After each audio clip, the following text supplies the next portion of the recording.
I am beating every N64 game, and I mean all of them. The twist is, the next game I play is randomly selected, so I have no clue what's coming next. This is the journey to beating every N64 game.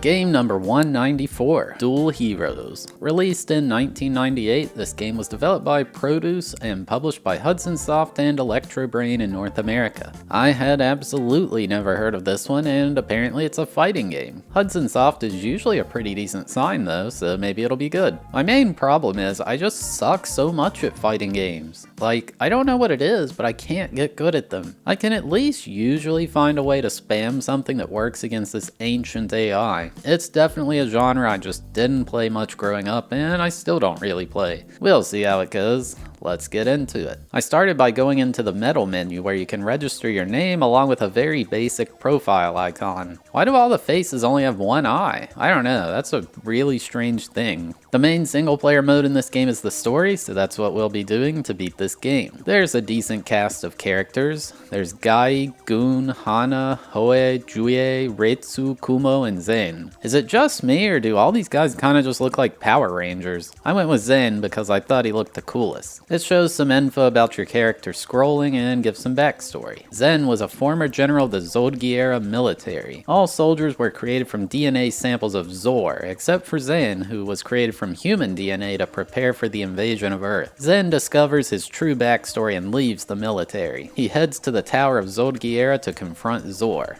Honestly, that sounds like Sephiroth's backstory. It then tells the overall backstory of the game itself. The text scrolls way too fast, but I managed to read it.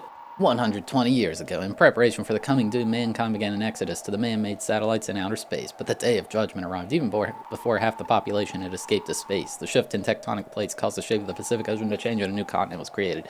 After 100 years, the only inhabitable area were able to have the new Pacific Ocean and the new continent. New nations were founded on this continent. Mankind began rebuilding their lives. In the midst of rebuilding, Gyarados, the mineral which was added in energy similar to gravity, was discovered as a new source of endless energy. Nation began to war with each other with a domination, but the conventional weapons were found useless due to the influence of the Gyarados. To fight under these conditions, the power systems behind Gyarados were improved for combat, but the Gyarados war came to be abrupt by the invaded forces of the Zogari Empire from outer space. After conquering the nations, Emperor Zor creates a SAP, a super-gravity producing device orbiting over the new continent. The super-gravity device purpose wearing under the power to exist on Earth, protected under the super-gravity. Zor commands an empire from the tower under the SAP. If you ready to make this stand to defeat the Zor, they are the true heroes.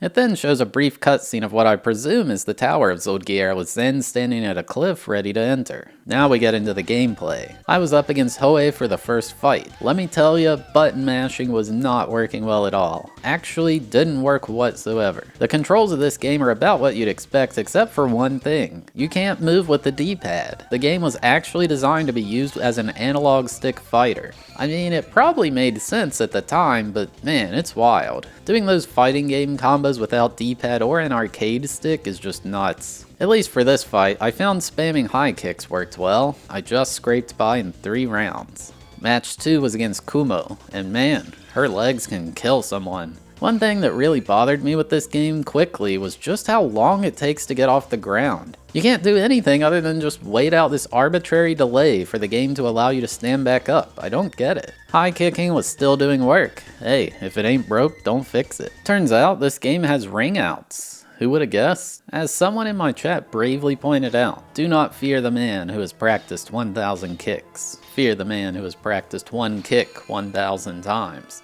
Also, what is up with the font in this game? It's just so bad looking. Oh yeah, that was against Gun. Forgot to mention since he's already dead. I was trying to look at the manual to do some real moves. Apparently a lethal change is done with guard to guard kick. However, it just wasn't working. Zen only wanted to kick. Can't say I blame him, you know? This move was done with back and guard plus punch. It honestly looked like he was trying to do something, but it would never work. I don't know what the heck this move Juye did here. Looks like Rey Mysterio in a pro wrestling match. I got knocked out this round and for some reason he just jumped with me. That should be a draw, come on. I just could not get these combos to work, man. And like, why would you? If the kicking does the job this well, you know? I absolutely love this line in the manual where it's like, there are millions of combos that are not listed here.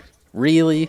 Millions? I mean, Killer Instinct has a ridiculous amount of them, but it definitely isn't millions. Get real. I don't know what the heck happened here. She just kind of jumped on me and it shoved me off the cliff. Even worse was in the tiebreaker round, she just insta-killed me. What in the world was that? This ring is way too small for attacks like that to be here. Thankfully, when you lose, you can just continue where you were with no penalty. Stage 7 is against Guy, otherwise known as the Red Ranger with wings. I'll take this time to talk about the graphics and audio. I'd say the graphics are a strong point of this game, although the font they used is certainly a choice. You may notice the game's animations look really clean. That's because this is one of the only N64 games to run at 60 FPS. That's right, this game of all games gets the 60 FPS treatment on original hardware. What a waste. The music's okay, it's mostly really fast-paced and just kinda generic MIDI type video game music, nothing special, it doesn't really stand out.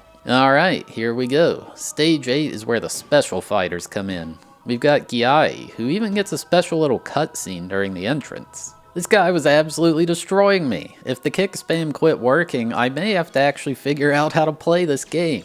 Well, lucky for me, ring outs are still viable. I won with no trouble. Easy game, baby. To my surprise, there was a stage 9 against Zor. You can only see his chin, it's like that guy from Home Improvement. While fighting him, I accidentally bumped the controller against my desk, pressing L. This triggered a very abrupt camera change, something I had no idea existed. I wonder if that's in multiplayer, you could just troll the other player with it. The kick was simply too strong. Zor couldn't handle it. However, in an insane twist, Zor was actually just a robot in a shell. Who could have possibly seen this coming when all the other characters are robots? This is Gezor, and he's got an answer to the kick. I guess the CPU just slowly gets smarter as you go, and this is the peak. However, it was no match for me in the end. Gezor was finished, and I'd beaten the story mode. In the epilogue, Zen is wondering why Zor transformed into Gezor. Was it the evil energy instilled within the Gaiathist? Maybe this will happen to him too. He must find the answer. Yeah, I'm sure we'll learn more about this storyline in future Dual Heroes games. And then the credits play. Well, that was quick. It said I earned a medal after them. Apparently there's a bunch of medals you get for winning with the different characters and depending on your clear time and difficulty. I was on normal. Okay, since I couldn't get anything to work in the normal game, I went to practice mode to try to at least show what it's like doing some of the moves. I got a throw to work, so that's something, right? There's even a move that just looks like those jump kicks from the old Ninja Turtles games. There's supposed to be this thing called lethal change where you transform into a stronger variant. It says you do it by pressing guard kick like I mentioned earlier, and it shows it on the built-in input display. However, it never worked. I have no idea what it's talking about. Another rather ambitious thing this game offered is robot mode. Here you're able to battle a blank AI and it learns off the playstyle you use to create a virtual fighter copying your moves. Well, I mean, I've certainly got a style. Basically, you just fight with it until the meter at the bottom fills up. As you fight, it'll slowly start to use other moves against you. It takes quite a long time to fill it up, and I'm so curious on what kind of data they're collecting and how it's being used. It's gotta be pretty basic given how little hardware they have to work with, right? After like 10 minutes of fighting, the meter gained a green outline and it was finished. Well, let's see how it is. This takes me to the last mode of this game, the Virtual Arcade. Here you select an opponent from the various people they have created for this game. I chose Reiko and it shows a bit of background info and her play tendencies. Also, of course, her blood type, because that's so important in Japan for some reason. Alright, here it goes, my trained AI. Did I do a good job? Dude, why are you not spamming kicks? What the heck are all these other moves? You're blowing it, Zen. Just kick. Come on, man. After 3 rounds of grueling combat, Zen took the victory. This must be what it's like to watch your child grow up and achieve all the successes you hoped you'd get in your own life. I've never been so proud. But yeah, that's about all there is for this one. Game complete. So yeah, there you have it. My journey to beating Dual Heroes. Yeah, I think this game had some crazy ideas and, well, they didn't quite land. But that's one of the cool things about old video games. Studios were less afraid to take risks. I mean, trying to build a fighting game centered around analog controls? Good luck. I will say it is impressive this game runs at a smooth 60 FPS. I can definitely appreciate that. They created all these different characters with their backstories and tried to form the whole lore around it or whatever. The fact is, the game just isn't fun. It's so clunky to control, and why do you stay on the ground so long when you get knocked down? Oh my goodness, it is frustrating. I just don't understand the logic here. Maybe someone can find some charm in this one, but it's not me. I'll say the training and AI fighter thing is pretty cool, and I'd actually like to see that implemented in a modern game where there's more computing power to work with. I think it could be neat. Overall, definitely don't recommend this one. I gave Dual Heroes a 1 out of 10 for enjoyability and a 2 out of 10 for difficulty. Alright, thanks for watching. I hope you enjoyed. We had a randomized marble race to determine which game was next, so here's how that played out. Or skip to the timestamp on screen to skip straight to the game selection. Do a random track. Vol's Lab, whatever that is. We got 197 left on the list. Let's get Mahjong. Oh, we've been here a bunch of times, I think. Alright. Everybody's here, including Mario Tennis. Good game. Morita Shogi 64. Bad game. Let's see what it is. 3, 2, 1, go. Alright, they're off. They're in the heated vial here. And what is that? An Erlenmeyer flask, I believe, is the proper term. They're being dumped out. Who's going to be first? Down they go. And which way's even the right? Oh, Star Fox. Okay, they're going down these tubes here. Star Fox is currently in the lead. We'll see if that lasts. I see Mario Party and Banjo as well. 40 Winks, our only unofficial game.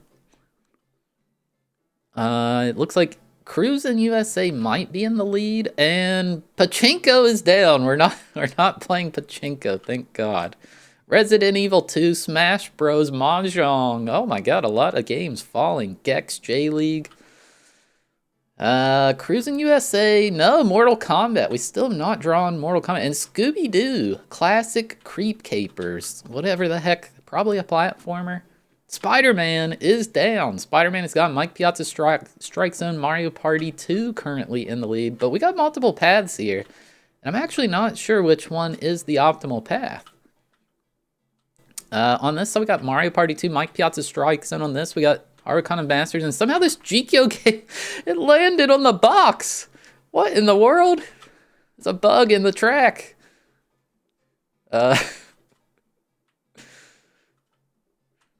We got International Superstar Soccer. I don't know which one, but that would be the second one. We've already played one of those. Conker's Bad Fur Day surging forward as well. We're coming through a heated panel here.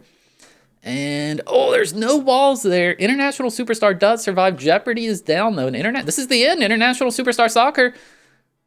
It is. It's the next International Superstar Soccer game. Cruisin' USA right behind. I didn't realize we were at the end. International Superstar Soccer. I think maybe like 2000. We're just waiting on these marbles to finish now. Oh, beautiful execution there at the end by Top Gear. Well done. All right, the next International Superstar Soccer game, which is International Superstar Soccer 98.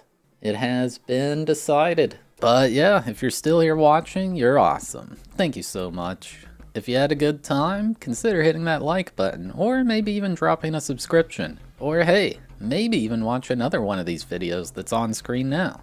And yeah, see you next time.